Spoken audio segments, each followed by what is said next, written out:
സ്നേഹം ഒരു ദിവസമായി നാം മാറ്റിയതാണോ, അല്ലെങ്കിൽ ഒരു മനുഷ്യൻ ജീവൻ കൊടുത്ത് ലോകത്തെ പഠിപ്പിച്ച ഒരു മൂല്യമാണോ? ഫെബ്രുവരി 14 വരുമ്പോൾ ലോകം ആഘോഷിക്കുന്നു.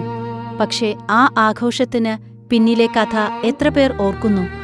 ഇന്ന്, ഇന്നത്തേക്കും നാളേക്കും ഒരുപോലെ പ്രസക്തമായ ആ കഥയാണ് പറയുന്നത്.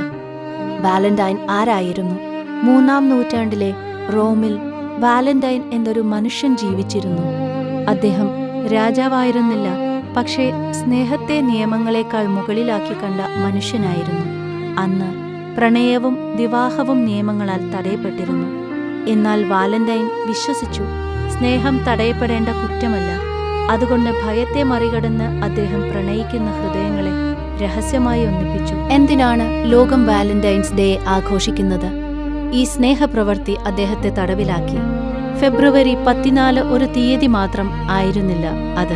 അന്ന് വാലന്റൈൻ പ്രണയത്തിനായി തന്റെ ജീവൻ നൽകി. പക്ഷേ അദ്ദേഹം പോയപ്പോൾ പ്രണയം അവസാനിച്ചില്ല.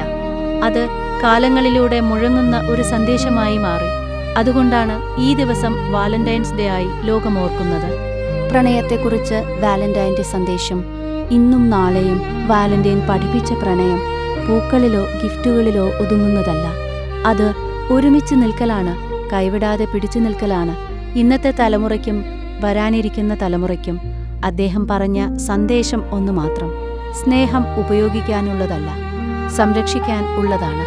അതിനാൽ വാലന്റൈൻസ് ഡേ ഒരു ആഘോഷം മാത്രമല്ല, സ്നേഹം തലമുറകളിലേക്ക് പകരേണ്ട ഒരു ഉത്തരവാദിത്വമാണ്.